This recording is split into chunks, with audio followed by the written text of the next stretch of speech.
The father of 11-year-old Maria Gonzalez finds her unalive under a bed, hours after she sent him a text saying that there was a stranger at the door. And allegedly, this monster's still on the loose, y'all. What's up, y'all? It's your boy Pascal back at it again with another pop-up video. Be sure to follow me on all my social medias, The Pascal Show, one word. Hit that like button down below, and let's not forget to crush that subscribe button if you're watching on YouTube, and if you're watching on Facebook, make sure you crush that follow button if this is your first time checking out this channel right here. Anyway, we got to get into this story, and this one's really tough. I feel like this is the nightmare of every parent out here. There is a father out in Pasadena, Texas, that was going to work or went to work and received a text message from his 11-year-old daughter by the name of Maria Gonzalez, telling him that there was a stranger at the door.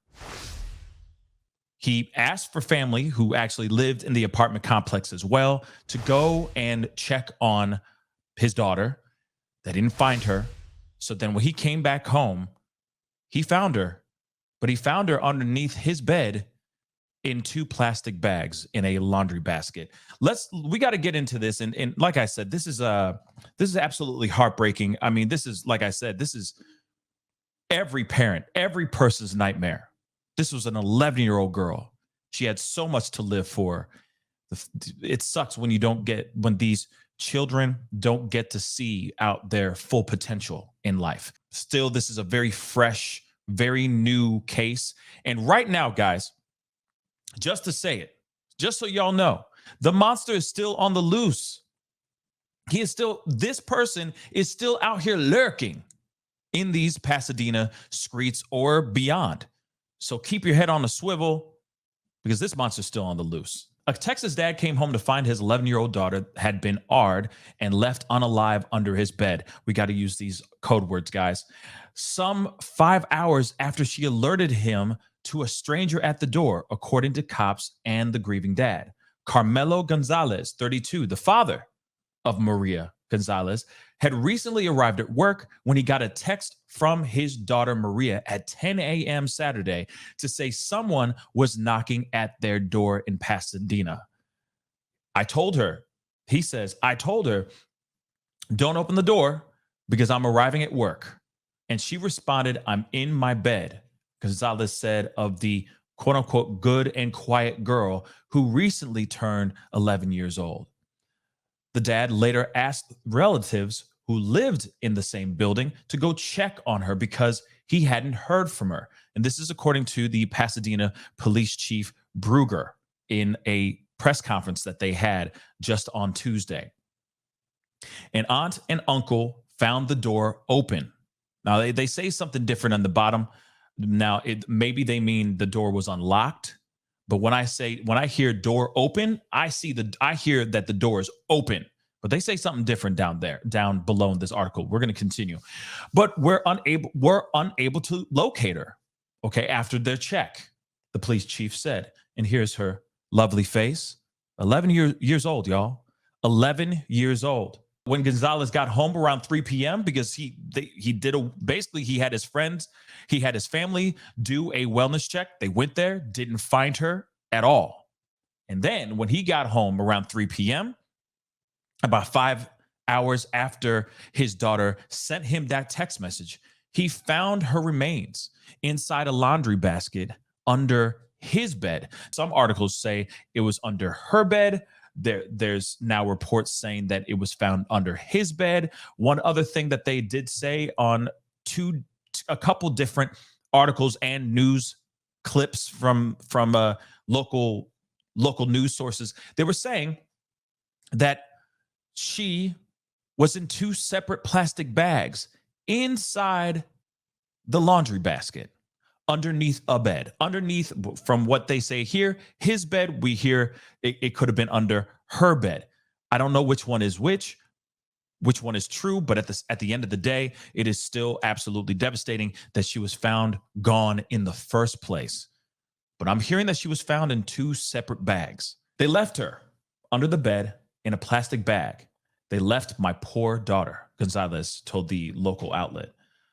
The 11-year-old was SA'd before she was, and I can't even say that word, the police chief said. The young girl also suffered some serious injuries to the head, and I also hear us from the head and neck as well. Here's the father, the grieving father, of course. Investigators say they do not have any suspects for this violent crime, said the police chief, revealing that some people had volunteered DNA to be cleared. I mean, if you really think about it, the family members that lived in the area, some of them that lived in the apartment complex, I can see them surrendering this DNA. Also, at the same time, there's going to be people wondering what's up with the father. That's one of the first people everyone's going to be looking at instantly, right? Well, they say, according to the police chief, he says at this point, the father's alibi checks out. So he is, at this point at least, not a suspect. So the dad and daughter lived alone in that apartment with the young girl's mother, believed to be in Guatemala. So she doesn't live with them. So this is the part that I was mentioning at the top of the article. I was sitting there saying, hey, they say one thing up here and they say something else down here. So let's check this out too. They said here, the home shows no signs of forced entry and the door was closed but unlocked when Maria's aunt and uncle first checked out the scene.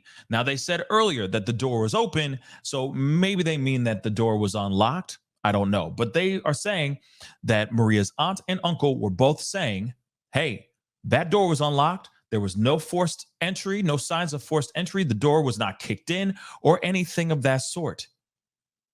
And here's the door.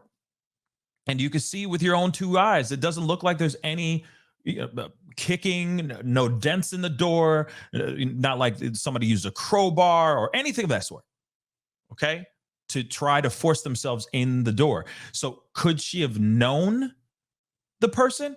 But then again, she sent a text saying, hey, there's a stranger at the door, which is weird. So let's talk about that text message really quick.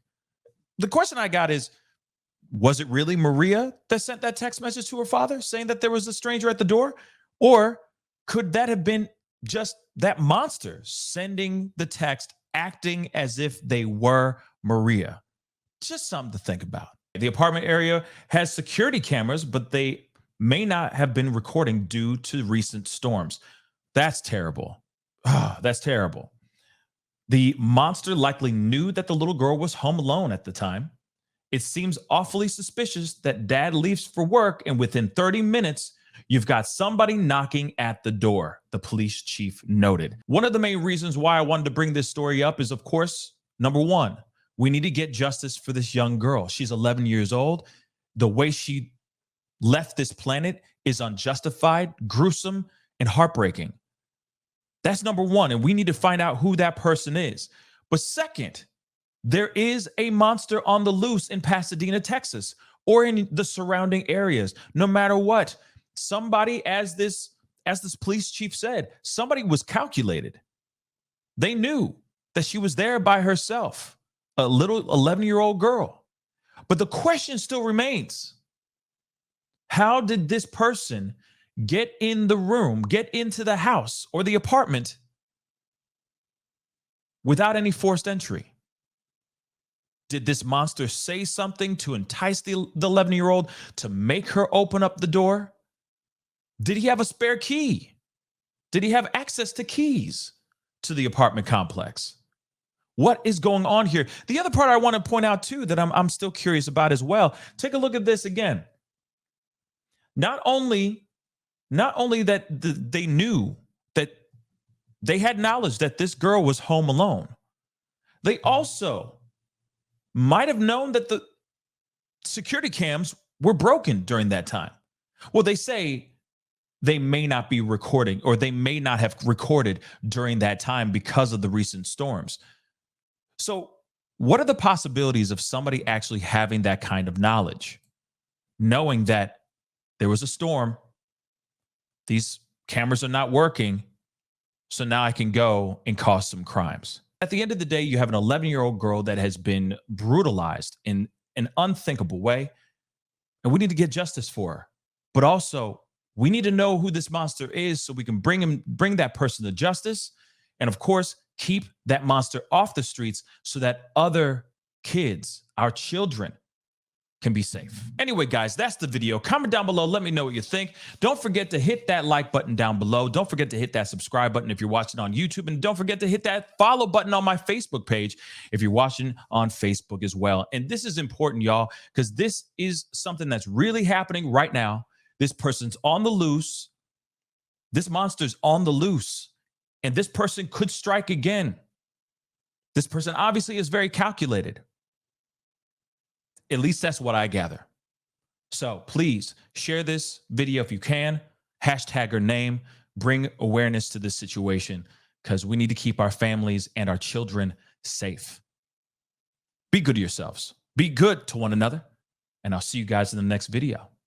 This is The Pascal Show. Bye. Pascal, you are now rocking with that dude Pascal. We be going wild.